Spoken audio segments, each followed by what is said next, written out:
Okay, so in that last video, I walked through some of the results that John has had in his business. So now let's look at actually how you do this, how he did it, how he managed it, and how you're going to do it as well. So, got some boxes and some circles here. So let's just say this is your list.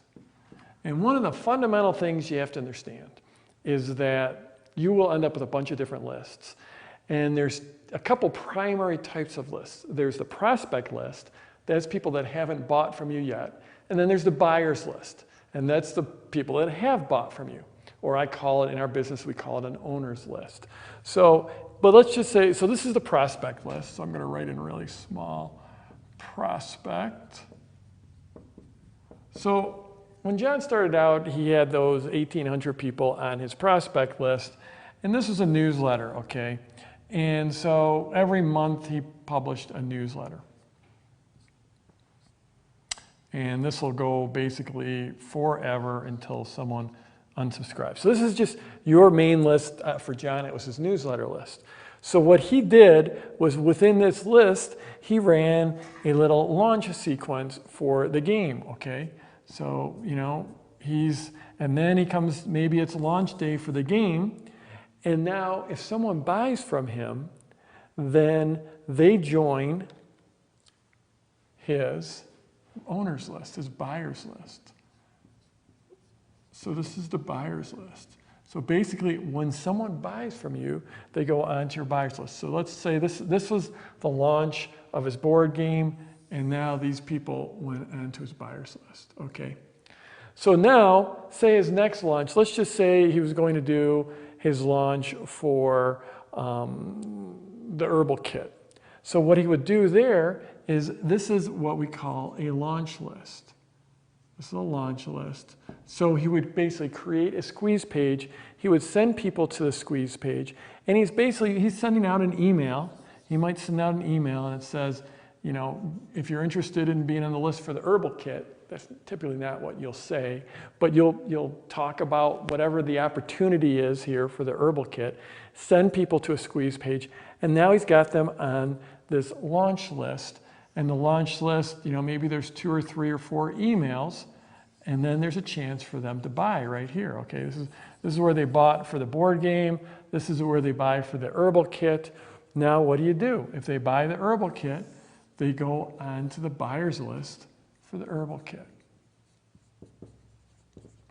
So now you've got a couple different buyers lists. And sometimes you'll put, you know, depending on what they're buying and how your business lays out, there might be one buyer's list. And all the different list systems manage lists and prospects in different ways. But conceptually, stick with me conceptually, you've now got buyers for, I'm sorry, I missed another key piece, is, you know, this buyer's list, you know, now you've got emails going out to the buyer's list, just follow-up emails. And then somewhere in there, you might tell them about the herbal kit. So they're coming into the launch list. So this launch list is getting fed by your prospect list and by your buyer's list, okay? Now, these people on this buyer's list, and you're probably following up with them, and a follow-up sequence for the buyer's list, that's a really high value thing to create. So now he's coming up on his membership site, okay? And he creates another launch list now for his membership site, and he's gonna have a whole sequence there. And now what he's going to do is he's going to peel people off. That's what I call it. You peel people off. That, in other words, you ask people if they're interested, you send them to a squeeze page, and now they're joining your launch list. So he's got people joining his launch list for his membership site. You're going to mail this buyer's list and send them in. You're going to mail this buyer's list and send them in. Now, one of the things about buyer's lists is, in my experience, someone on your buyer's list is worth 15 to 20 times what someone on your prospect list is worth. So just, you know, if you often, like I would do a launch back in, you know, in my stock market days, I'd have 5,000 people on this prospect list. And then I would have, you know, 500 people on my buyer's list, you know, in the early days. And I would do a promotion, you know, come up with a new product, and I would do more sales to this 500 person list than to that 5,000 person list. Once you sell something to someone, the first time it's much easier to sell something to them the second time. So, so John takes them through this sequence here for the membership site, sends them through a sequence, and now they get a chance to buy right here. It ends up, with this decision to buy. And if they buy, what happens? Well, then they go on his buyer's list. Basically, they're part of the membership site, which is a buyer's list. So now the next time you might want to do a home study course, and he creates another launch list for that with a sequence for that. And what's he going to do? He's going to peel people off his main list. In other words, give them the opportunity to join this list. And he'll have a squeeze page. The squeeze page will offer some great pre-launch content. And so they come from his prospect list. They come from each one of these buyers lists. He'll also mail each one of them and send them in here. He'll create another launch list. So what you're doing here is, if you're going to go do a launch for this, an all-out launch, send a whole bunch of emails, maybe these people are used to getting emails, a couple times a month, and you're going to keep up that publication schedule. You don't want to just start hammering them with all these emails for your upcoming launch. So generally, you'll create that launch list, and then you'll encourage people to move over from this list to this list. And when I say encourage them, that means you're going to mail them, send them to a squeeze page. The squeeze page offers some cool things, some cool videos, cool bonuses, cool whatever, but that leads them into this sequence.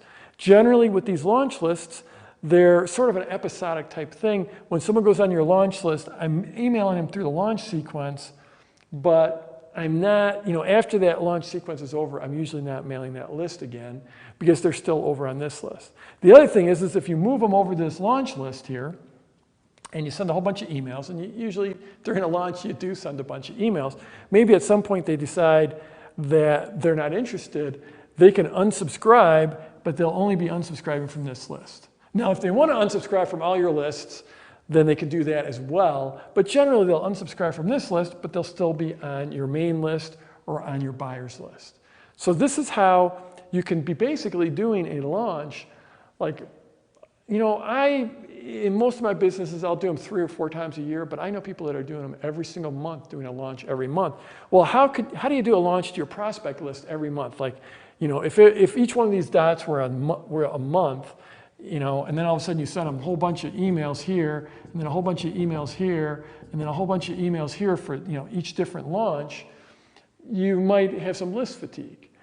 But instead, what you do is you give them the opportunity to join these launch lists and take part in that launch and get the great pre-launch content that you're going to put out. And this gives you the opportunity to continue to do launch after launch after launch, not burn out your list, not burn out your buyer's list, and just keep on rolling along. So this is, and then you come up with an idea for another product. You just create another launch list and another sequence, and you're sending them over. Now, if you're just starting out, when John did his first launch, he didn't come up with a separate launch list. He just did his full-out launch. This is his first launch. Did the full-out launch to his full list. But in general, you typically want to do a new launch list when you're coming out with a new product, especially if it's somewhat of a departure from what you've done in the past. They bought the board game, they're getting a newsletter, but that board game might be really different from the home study course. The home study course might be on, flower essences or something, which is related and a great fit for his list, but slightly different. So maybe not everyone here is interested in flower essences, so you put them over on that list for people that are interested in that flower essence launch.